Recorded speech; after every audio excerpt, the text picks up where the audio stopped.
That's a violation. Chapter 2, the Appraisal Foundation's Voluntary Disciplinary Action Matrix, page 25, Chapter 2 quiz. Assessment failed, you got a 70%.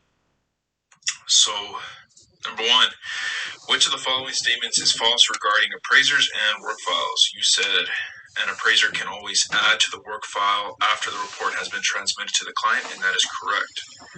Number 2, an appraiser completes a deficient appraisal report for a client and the client suffers a $10,000 loss as a result. The State Appraisal Enforcement Agency requires the appraiser to pay $10,000 to the client who was harmed by the appraiser's actions. This sanction would be called, you said, C, restitution. That was correct. Number 3, why did the Appraisal Foundation create the disciplinary action matrix? You said to foster consistency in disciplinary actions among the states, and that was correct. Number 4, a level 1 violation would not involve, you said, standard 2, and that was incorrect. The correct answer was the ethics rule.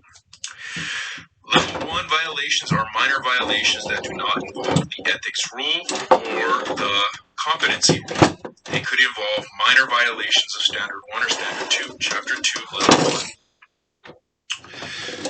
Number 5, level 4 violations include significant violations. You said of including violations of the ethics rule and or competency rule. That was correct. Number 6, according to the Appraisal Foundation's disciplinary actions matrix, when should a state appraisal enforcement agency impose public discipline against an appraiser?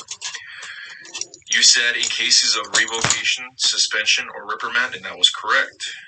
Number 7, an appraiser fails to keep a true, signed copy of an appraisal report in her work file. Is this a violation? You said, yes, this is a significant violation of the ethics rule of USPAP. That was incorrect. The correct answer was yes, this is an essentially minor violation of USPAP.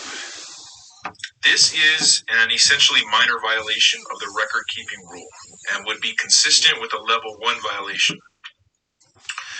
Number 8, an appraiser is not properly supervising his trainee, and the state enforcement agency prohibits the appraiser from supervising any trainees for a period of 1 year, and this sanction would be called, you said, revocation. That's incorrect.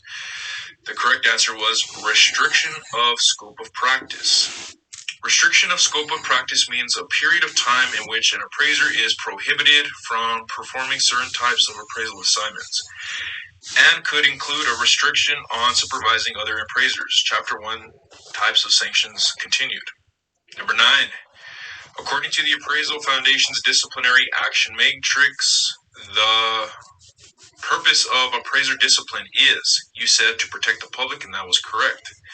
And lastly, number 10, for state appraisal enforcement agencies, use of the Appraisal Foundation's disciplinary action matrix is, you said, voluntary, and that was correct.